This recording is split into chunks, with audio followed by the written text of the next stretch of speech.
Hi, I'm Colleen McKnight. I am a Gourdist rather than an artist. I learned to work on gourds in Sun Lakes, Arizona, where gourds are a very common art form. They're called nature's canvas. And they have a big basis in Native American culture, plus they grow very well in Arizona. I'm a member of the American Gourd Society, and I'm president of a patch of the Arizona Gourd Society.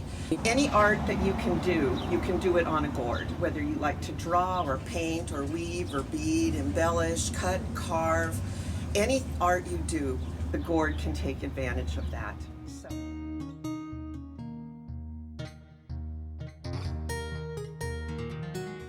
This is how I pick up all the gourds that I work with. I go to a gourd farm and I find them like this. They're covered in mold and skin, and somewhere in about thousands of gourds, I find the one that I want. It tells me a little bit about the gourd. It has a little bit of damage down here, but overall it seems pretty sturdy. And from what I can see and feel, I think it might be thick, but there's no way of knowing until we cut it open. So the first thing we have to do is clean it. Eventually all the skin will come off and it'll look like this. And this is the only bit of skin that's left on this after all the scrubbing I did. I don't need that part, so I'm not going to worry about taking that one off. This gourd, so now I'm ready to cut it open and see what it is like. The mold circles look like this when we see them before we clean them, and some of them stay and some don't. The ones that do, that I see now, will go all the way through into the meat of the gourd. So you really, while you like them and they're interesting, if you like to carve, you won't have a real clean carving effect on the inside. Over here it's very clean, and there will be a lot of good carving. These stretch marks in the gourd, now I can see and hope that maybe it is a little bit thick, because that's a sign of thickness. Now we're going to cut this gourd open, and it will be like the gourd lottery. We'll see if it is thick inside. Because I'm not going to make a lid on this one, I don't really care where I cut. If I was going to make a lid, I would have to use more like an X-Acto blade and make it very small so that the lid would fit back together. In this case, though, I'm just going to take off the whole top.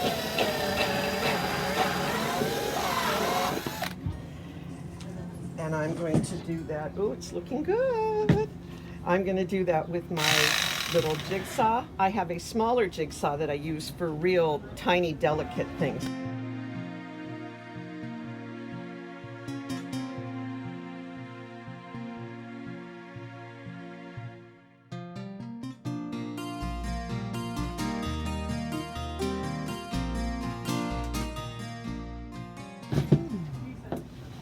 And that's what's inside of a gourd. It does look kind of like a, you can imagine it being a pumpkin's tougher, weirder cousin. So all the seeds, of course, you could plant those, and if you happen to drop them on your ground when you're cleaning your gourd, that they might plant themselves. They don't grow very well in Oregon. In Native American culture, all of this inside stuff was used for packing bandages. They also grow loofah sponges in gourds. Sometimes you find little package parts, almost little envelopes, and they would put spices in those. So we have all these different tools to clean it out with. Different cleaning balls and different scrapers. This is definitely one of the most time-consuming and troublesome, I guess, parts of the whole process. This can be filled with a lot more mold than what you see here, but you do have to be careful. I should be wearing a mask. A lot of times, most of the times, we do wear masks like this, but you won't be able to hear me. And also there's a slight breeze here, so I'm feeling good about it. It's not as strong as a lot of them are, or I would be, because it can be dangerous, the mold can be. So this is more of a paint stirring tool.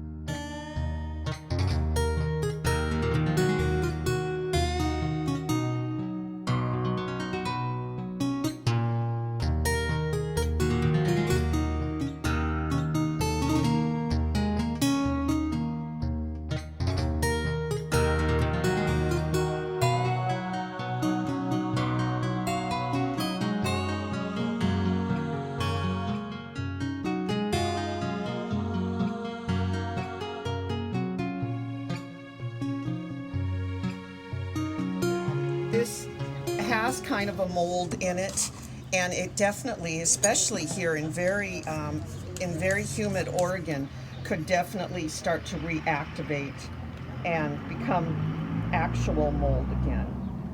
All of my gourds are sealed 3 times on the inside and the outside, because like I said, this mold that's on the outside continues through here, and by the time we finish, you'll be able to see dark spots all the way through.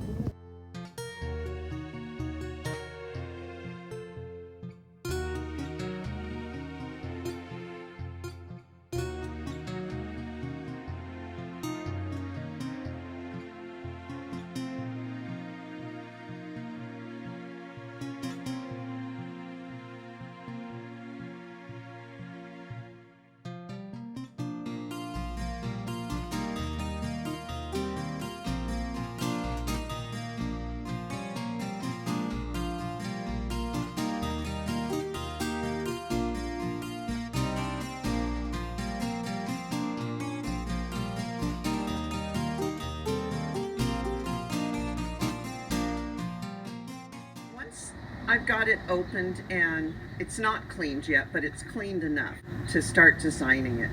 Now we have to really see where is the front of the gourd, of how thick it is, the skin, the texture, the shape, everything. So it's not exactly symmetrical, which is not something that I look for. There's the way it sits, there's a lump over here while it's more straight coming up this way. So I kind of see the slant of the gourd taking me this way. I may cut down this way when I finish designing. I have a vague idea that I want to use one of these beautiful stones set in here and maybe set at an angle like that, and I'm not sure which one. And looking through and picking out those stones, I thought, well, what would I want to embellish with? And I really would like to embellish with some feathers, and I probably would break this apart and do 2 tiers of it. But again, I want to accentuate this over here and bring everything up over there.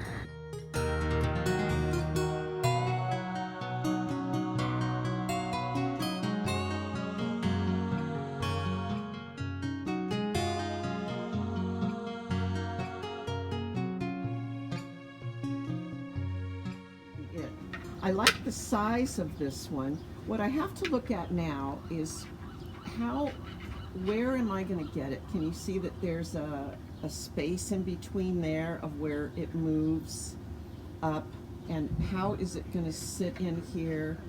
Does it do what I want as far as, actually it does. I like the way that looks. Let me put on one of my favorite things, a glue dot.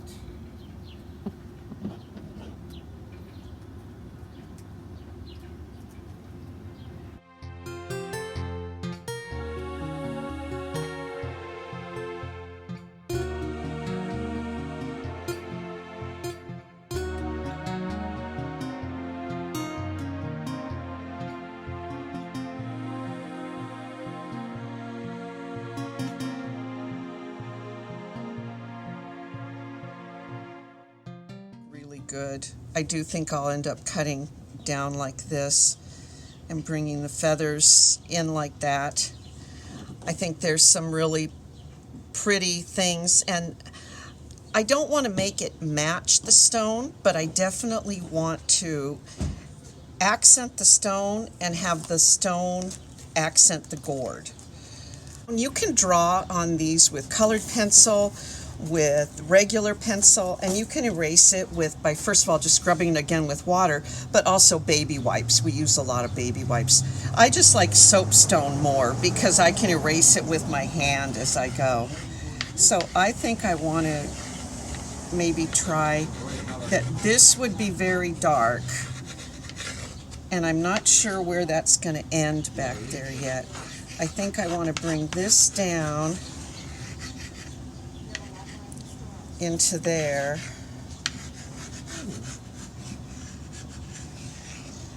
and right here we're definitely seeing more lines, more red coming up this way.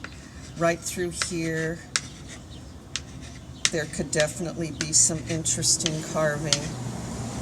Just getting ideas about where it's going to go. If that much was dark back there, and the feathers are going to be right here, I have a break right here. What is going to be all the way over here? If I'm going to carve out here, am I going to carve all the way around? That's kind of a lot of carving. Do I want to have an end? And what would that end be? I don't know at this point. I have to kind of go with what I know, and the first thing I might do might be get a beautiful brown color going right in here, and I'll do that at home with leather dye and alcohol ink. I'll probably take my hand sander and go over this a little. It's a little bit bumpy and it's got a wart right there. The skin is definitely thick enough that I can do that. I tend to work really, like I said, a little bit at a time. When I do this color, that might inspire what I do with the rest. I'm not even positive that I'm going to want the stone in exactly this place, but when I'm really sure, I'll carve it out.